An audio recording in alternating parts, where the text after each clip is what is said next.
எல்லாருக்கும் வணக்கம்.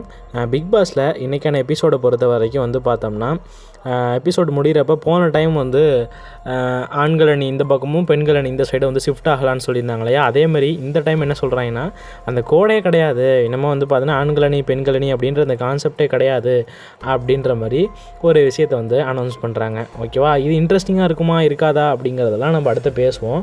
அதில் முக்கியமாக நம்ம பார்க்கக்கூடியது என்ன, பிக் பாஸில் ஃபஸ்ட் ஆள் வந்ததுக்கப்புறம் என்ன சொன்னாங்க, ரெண்டாக பிரித்து விட்டு எந்த பக்கம் எடுக்கிறீங்களோ அதான் 100 நாளைக்கும் அப்படின்ற மாதிரி சொன்னாங்க. ஓகேவா? அவங்க சொன்ன வாக்கை காப்பாற்றினாங்களா அப்படின்னா இல்லை. ஓகேவா?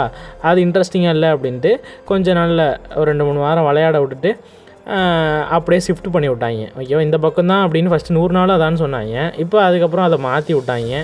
இப்போ என்ன சொல்கிறாங்க, கோடே கிடையாது அப்படின்ற மாதிரி சொல்கிறாங்க. இவங்களே வந்து பார்த்தோம்னா சொன்ன வார்த்தையை வந்து காப்பாற்ற மாட்டாங்க அப்படிங்கிறத உண்மை. ஓகேவா?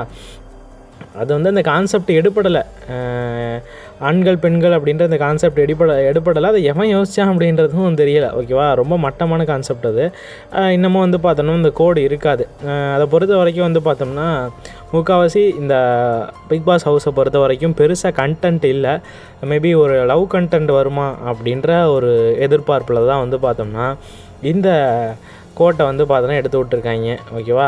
இன்னமும் வந்து பார்த்தோன்னா கேங் அப்படிங்கிறது புதுமான கேங்லாம் வந்து சேரும். அதாவது கேர்ள்ஸ் பாய்ஸ்னால் வந்து பார்த்தோன்னா கம்பேர் பண்ணி ஒரு கேங் வந்து உருவாக்குவாங்க. பெருசாக வந்து ஒரு டீம் வந்து ஒருத்தவங்க டாமினேட் பண்ணுவாங்க அப்படின்ற மாதிரி இருக்கும் இல்லையா? அந்த மாதிரியான ஒரு விஷயம் வந்து நம்ம நடக்காது.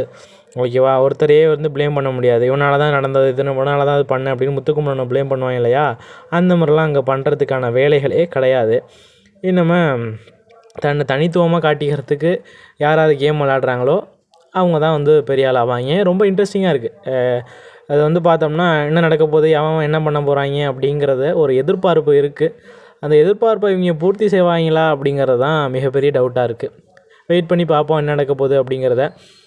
இதை பற்றி நீங்கள் என்ன நினைக்கிறீங்க? அதாவது நடுவில் அந்த கோட்டை தூக்குனாங்கன்னா எவன் என்ன பண்ணுவாங்க அப்படிங்கிறத உங்களுடைய ஒப்பீனியன் வந்து கமெண்ட் செக்ஷனில் மென்ஷன் பண்ணுங்கள். அது மட்டும் இல்லாமல் இது போல் பிக் பாஸ் சம்மந்தமான அப்டேட்ஸ்லாம் உடனுக்குடன் தெரிஞ்சுக்கணும்னு நினச்சிங்கன்னா நம்ம சேனலை மறக்காமல் சப்ஸ்கிரைப் பண்ணி வச்சுக்கோங்க. ஓகேவா?